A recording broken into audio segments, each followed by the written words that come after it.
Hey everyone, how's it going? Chris Matucci here with Atlas Property Management, and I'm sitting here at one of our beautiful properties that we're working with, and it's outside of town here in Napa a little bit, and it kind of got me thinking about something that's important to share with our clients and homeowners who do own properties that maybe aren't in the city center and are up in the hills a bit.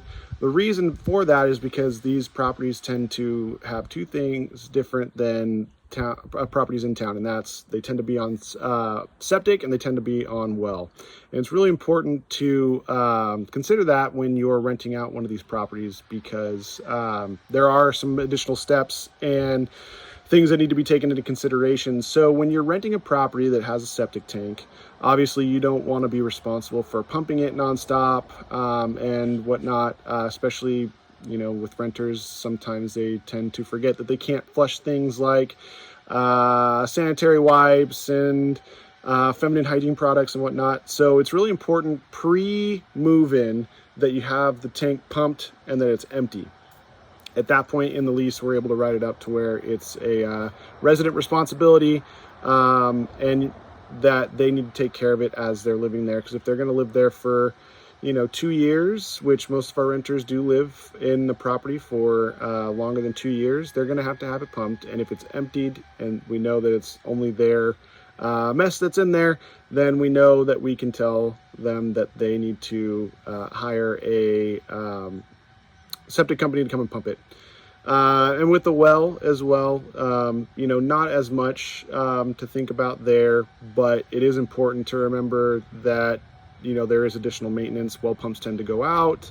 If you have an additional water storage tank, just all things to think about.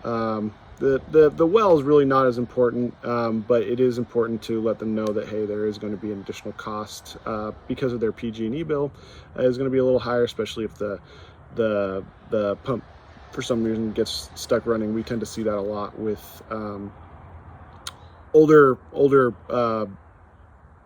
well pumps on our properties that are on well.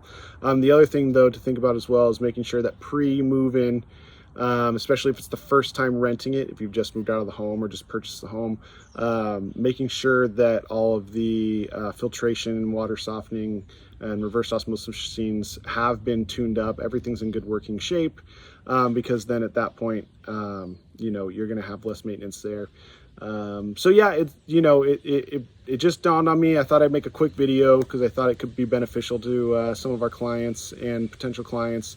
But yeah, really important. Make sure that septic tank is pumped pre-move-in, because if not, then we can't say that it is a resident responsibility, and that's roughly about a $600 bill that'll come to you. But if it's pumped prior to move out, your move out or a previous resident's move out and the new residents move in, then we can let them know, hey, it's actually empty, and that's going to be their responsibility. The other thing too is that we know moving forward that if there are problems with things that shouldn't be put into a septic tank, piling up, getting stuck, things along those lines, we also have clearer evidence moving forward saying that, they need to stop flushing wipes, they need to stop flushing diapers, things like, not that diapers are super common, but you get the point.